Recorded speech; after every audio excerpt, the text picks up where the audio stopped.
Una, naging parang foreman po muna ako ng biyenan ko ng daddy ko, ng tatay po niya. Tapos bali nung time po na yon, actual construction experience po talaga. Ako po nagbabantay ng site ng biyenan ko. Ako po yung kasama ng mga foreman namin. At doon ako natuto sa kanila ng talagang tunay na actual construction. Pagkatapos, nung tumagal-tagal, sabi ko sa biyenan ko, Daddy, baka pwedeng magkaroon po ako ng sarili kong project. Para sa ganun po, yung talagang sarili naman po namin. Para sa ganun, hindi lang po ako umaasa na ako po ay nagkakaroon lang po sa inyo. Tapos sabi ng biyanan ko, sige, umpisa mo muna dun sa 99,000 na. Binigyan Yung kami gate ng sementeryo sa simbahan.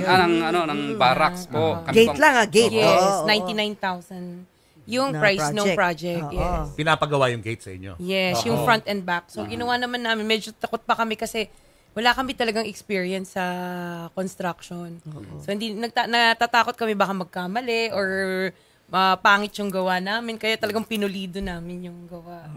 Tapos, nag-umpisa doon, talagang hindi pa rin naging maganda ang ano namin kasi minsan pa, isa-isa lang yung project namin.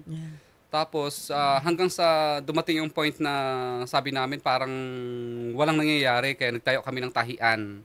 So, nagkaroon po kami ng tahian, nalugi din yun. Bakit nalugi ang tahian? Ang tagal bago magbayad. Ang tagal magbayad ng mga so may mga namin. brands na, although well-known yung brands na tinatahian namin, ang tagal bago magbayad. May terms, parang may 120 days pa bago makuha yung check. So, parang hindi kami mabubuhay sa... Hindi mahaba ang PC niyo yes, at that time. At that time na yun, 3 na yung anak namin. So, lahat yun naggagatas, lahat yun nagda-diaper. So, ano na nangyari nung nalugi kayo? Nung nalugi kami, binenta namin yung lahat ng mga makina ng machine namin. Tapos, binenta namin yung tela. Tapos, nung nabenta namin yung tela, naisan pa kami, natakbuhan pa kami, na-scam kami. Paano? Binigyan kami ng fake na manager's check, Friday ng hapon. So ngayon, ang nangyari, tungtuwa naman kami kasi may bayad. Nung dineposit namin ng Monday, napaiyak na kami. Hindi pala, fake pala yung... Fake, bouncing check. Nag-bounce yung manager's check. Kami naman, tuwang-tuwa nung kahit tinanggap namin yung manager's check. Dahil, pero kaysa naman questionin pa namin yung nagbigay ng check, baka mamaya hindi pa kami magkatuluyan. Sayang. Kasi hindi mo isipin, manager's check Hindi mo isipin fake, di ba? Oo.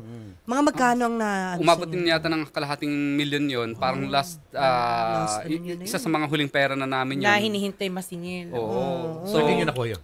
Wala na. Actually, naging investigador pa kami nun Uy, ganito yung klase yung truck na yung pinuntahan. Pinuntahan pa namin yung mga hinahanap. Kami pa naghanap po. Wala. Hindi talaga matrace. Paano kayo nakabangon mula doon sa... Ang nangyari nun, nag-apply ako ng trabaho sa hindi, ako nung nag-work ako. Hindi, nag-work muna ako sa John Robert Powers. Nag-English, nag-teach ako ng English. Instructor. Yes, oo. Tapos ako naman nag-aalaga ng mga bata, nagtagaluto. Ikaw si housebound. Yes, housebound na siya ng time na yon. With 3 kids na, no? Yes, okay. 3. And then, after that, nabuntis kasi ako. So, ako naman yung nagstay sa bunso namin.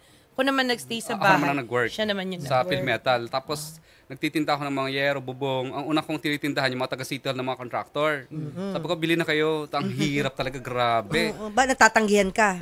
Siyempre, parang may mga lines na sila, may mga suppliers na sila. So, parang papasok ka sa kanila, ano ang good offer mo? Kailangan ipautang mo yun. Siyempre, hindi ko naman kaya ipautang, hindi naman akin kasi yun. Paano mo na-handle ang rejection pagdating sa negosyo? Ngayon, na-handle ko siya dahil nakita ko, sabi ko, ba't ganito? Parang mahal na mahal ko yung company na Phil Metal na pinaglilingkuran ko ngayon.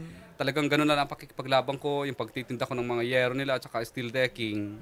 Sabi ko, ba't hindi ko balikan yung St. Gerard?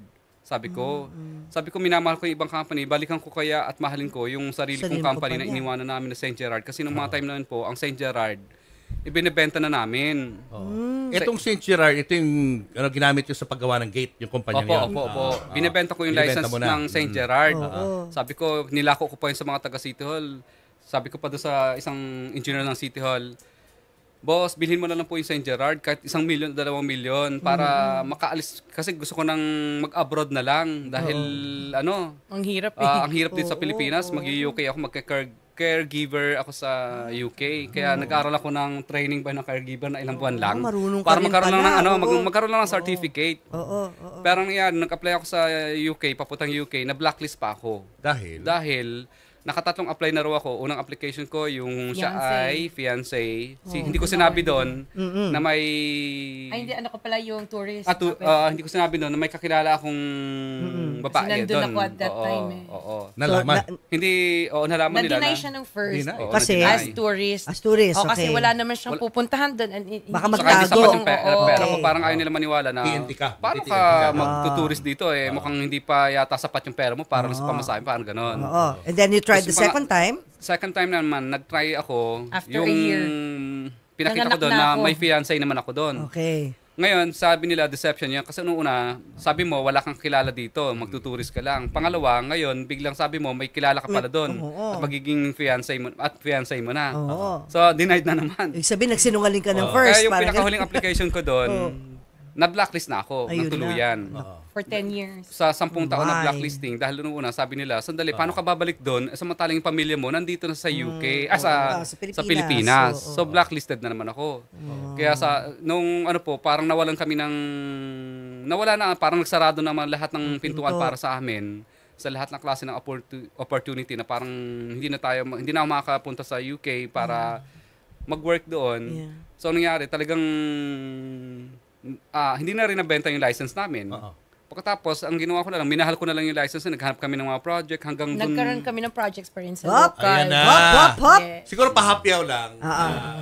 We bago will natin stop tanungin, there. Bago natin i-close itong first part ng kanilang kwento kasi napaka-interesting ito. Sobra. Lalong-lalo na sa mga kababayan natin na nawawalan na ng pag-asa Yeah. sa buhay. Yeah. Meron at merong pag-asa naghihintay sa inyo kung talagang magsisipag lang kayo. Ano yung talagang, kumbaga, parang gateway ng pagganda ng inyong buhay? Actually, hindi pa agad paganda, kundi nabiktima pa nga kami ng mga scammers muna bago kami. Meron pa Oo. another Na-scam pa scam. kami, yes. Na-scam pa kami yung huling-huling. Another Actually, one. kasi I attended meetings. May friend ako from City Hall. Sabi niya, Sarah, baka gusto mong sumama sa akin. May nag-aalok ng mga projects sa national. Ako naman sabi ko, sige, attend ako ng mga meetings. So ako yung uma-attend ng meeting, siya nagbabantay ng mga bata. Tapos, nung uma-attend ako, parang totoo naman yung sinasabi. Sabi ko, sama mo nga ako. Tignan nga natin yung mga inaalok na project. So, yun, sinamahan niya ako, bit-bit pa nga namin yung bunso.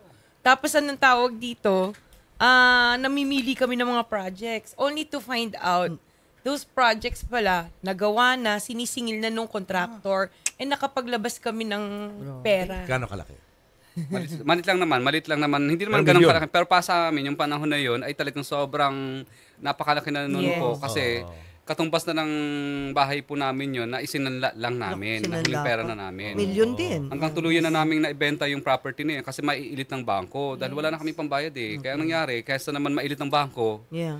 hinayaan na lang Binenta namin na namin. ibenta namin para mabayaran pa namin yung bangko at yung matira na konti, yung magamit pa namin ng kapiraso Ayun na. So yung kapirasong yun, Yung kapiraso Yun ang kapiraso ginamit na niyo sa yun, negosyo. na talagang nagsara na ang lahat ng pintuan sa amin, yun po ang ginamit naming pandagdag at Ang panimula. start, yes. sa St. Gerard. Opo. Yes. At doon na po nagbukas ang maraming bintana. Nabukas, Yan na. malalaman ninyo.